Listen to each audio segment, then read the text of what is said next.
भाइयों, ये तथाकथित पंडित जी हालातों के मारे हैं, बेरोजगारी के नजारे हैं। हमको लगता है ये बेचारे हैं, पर ये तो यूट्यूब के सहारे हैं। रामपाल, यदि तुम कहीं पर कुछ कर पा रहे हो तो ठीक है, जहां पर शिवांश नारायण द्विवेदी है वहां तुम कुछ नहीं कर पा रहे हो। ये है जी। क्या करे भाइयों, आज का कुछ दौर ही ऐसा है जहां पर बेरोजगारी चरम सीमा पर है। अब घर चलाने के लिए कुछ ना कुछ तो करना ही पड़ेगा। भाइयों, कुछ लोग तो ऐसे होते हैं कि बेचारे मजदूरी करके मेहनत करके पैसा कमाते हैं और अपना घर आराम से चला लेते हैं। इन्हीं लोगों के बीच कुछ ऐसे लोग भी होते हैं जिनका खानदानी पेशा होता है भीख मांगना। भाई, इन लोगों से खासकर कोई भी मेहनत मजदूरी नहीं होती। ये लोग या तो नकली कथावाचक बन के बैठ जाते हैं, थोड़ी बहुत किताबों का इन्हें ज्ञान होता है, थोड़ी बहुत दो चार कहानियां याद कर लेते हैं और व्यास गद्दी संभालने लगते हैं और इनकी रोजी रोटी उससे आराम से चलने लगती है। भाइयों, उन्हीं में कुछ ऐसे लोग भी होते हैं जिन लोगों के लिए आज का ये खासकर वीडियो है।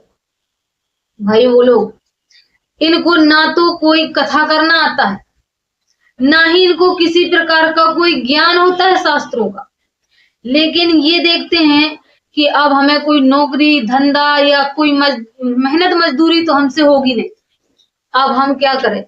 तो ये एक योजना बनाते हैं कि चलो धर्म रक्षार्थ बन जाते हैं।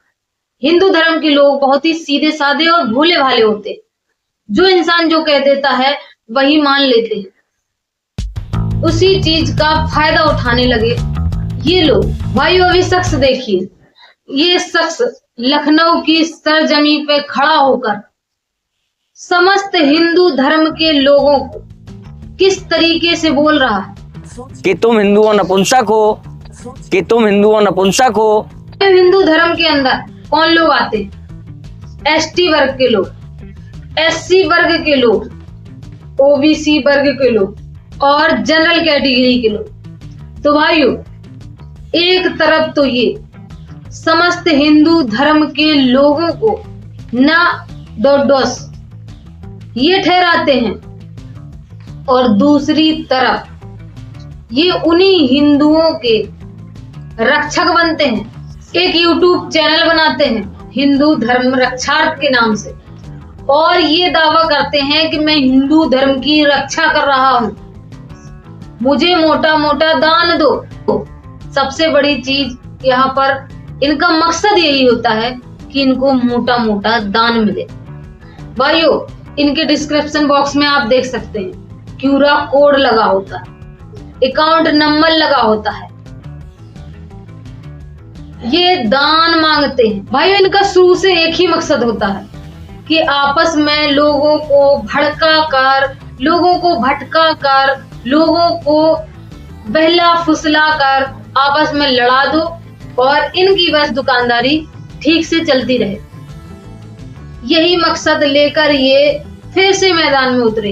इन सोचते हैं कि पहले ये हमारे जैसे पढ़े लिखे हिंदुओं को इस तरीके से अपशब्द बोलेंगे और उसके बाद ये हम जैसे ही पढ़े लिखे हिंदुओं से पैसा मांग के अपना घर चला लेंगे, लग्जरी गाड़ियां बना लेंगे, लग्जरी कोठियां बना लेंगे और फिर उन गाड़ियों में ऐसो आराम से घूम लेंगे। तो भाइयों, आज का समाज पढ़ा लिखा है, अब इनकी दाल नहीं गलने वाली।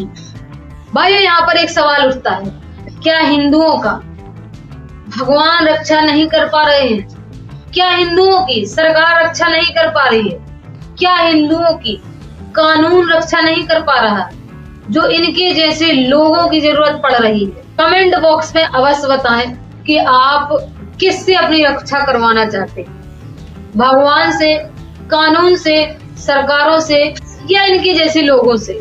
भाइयों, इस तथाकथित पंडित जी ने हाल ही में एक वीडियो अपलोड की है जिसके अंदर इसने बड़े ही अभिमान भरे शब्दों से बोला है कि जहां पर मैं खड़ा हूं वहां पर संत रामपाल जी महाराज के ज्ञान को मैं आने नहीं दूंगा। संत रामपाल जी महाराज का आश्रम में बनने नहीं दूंगा। रामपाल, यदि तुम कहीं पर कुछ कर पा रहे हो तो ठीक है, जहाँ पर शिवांश नारायण द्विवेदी है वहाँ तुम कुछ नहीं कर पा रहे हो, ये है जी। तो भाइयों, इससे मैं कहना चाहती हूँ कि शिबू बउआ ज्यादा उछलो मत। इंसान की श्वासों का एक पल का भरोसा नहीं, कब श्वासें खत्म, इंसान की टाए टाए फिस। भाइयों, यहाँ पर एक बात आपको बता दूं, इसी के जैसे एक और बेरोजगार व्यक्ति हल्द्वानी उत्तराखंड के अंदर संत रामपाल जी महाराज का आश्रम बंद करवाने का प्रयास किया था। और भाइयों, वो आश्रम बंद भी हो गया था, मई का महीना था, आश्रम बंद हो गया। लेकिन बरसात आते आते इस तरीके से कहर टूटा हल्द्वानी में कि बाढ़ आपदा आ गई। और बाढ़ आपदा भी इस प्रकार से आई कि वहां की सरकारें मदद करने को तैयार ही नहीं थी। तब हल्द्वानी के विधायक ने संत रामपाल जी महाराज के आगे गुहार लगाई, उनको प्रार्थना पत्र भेजा कि हमारी मदद करो। तो संत रामपाल जी महाराज की तरफ से मदद पहुंची, और मदद पहुंचने के बाद हल्द्वानी विधायक ने क्या कहा आप स्वयं सुन सकते हैं। अरे देखिए, नेक मुहिम है। आपने इतने सारे मकान बना दिए गरीबों के लिए, आपने अन्नपूर्णा योजना चालू कर दी गरीबों के लिए, आप राशन भिजवा रहे हैं, आप पंजाब में सहायता करवा रहे हैं। अभी मैंने उत्तराखंड के लिए भी बोला है, हमारी थराली में जो आपदा आई तो महाराज जी ने बोला बिल्कुल अवश्य वहां पे भी हम लोग मदद करेंगे। तो ये तो आप पूरे समाज के लिए, देश के लिए आप जो सेवा दे रहे हैं अभूतपूर्व है।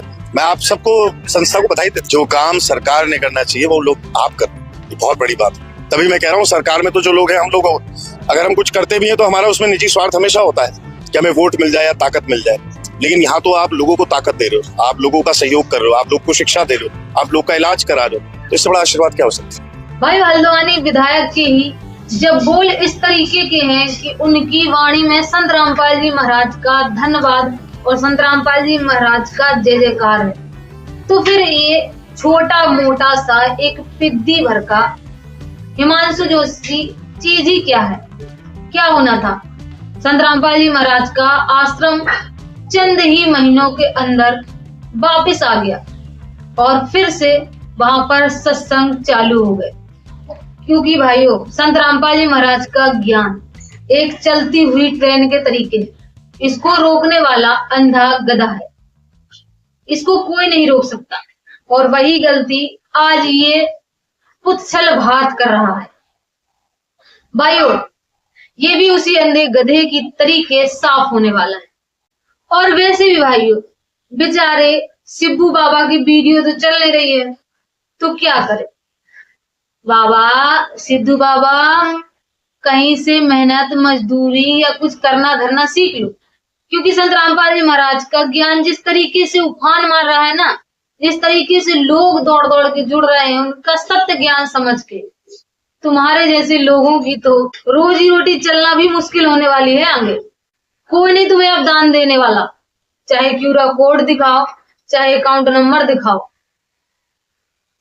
कुछ नहीं होने वाला। क्योंकि तुम स्वयं जानते हो कि जिन देवी जी की तुम रक्षा करने चले हो, वो देवी जी तुम्हारे बारे में क्या लिखती हैं। और भाई, देवी जी लिख रही हैं तो बात तो सही होगी, सो आना सत्य बात होगी। और भाई, हम तो शास्त्रों को मानते हैं, हम तो पवित्र सनातन हिंदू धर्म से हैं और हमारे शास्त्र हमारे लिए सर्वोपरि सर्वप्रथम है।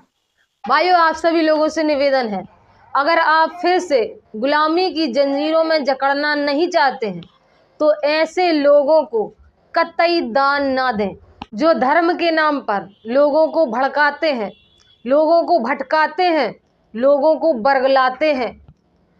ऐसे लोगों को कतई दान ना दें, ये समाज के दुश्मन हैं।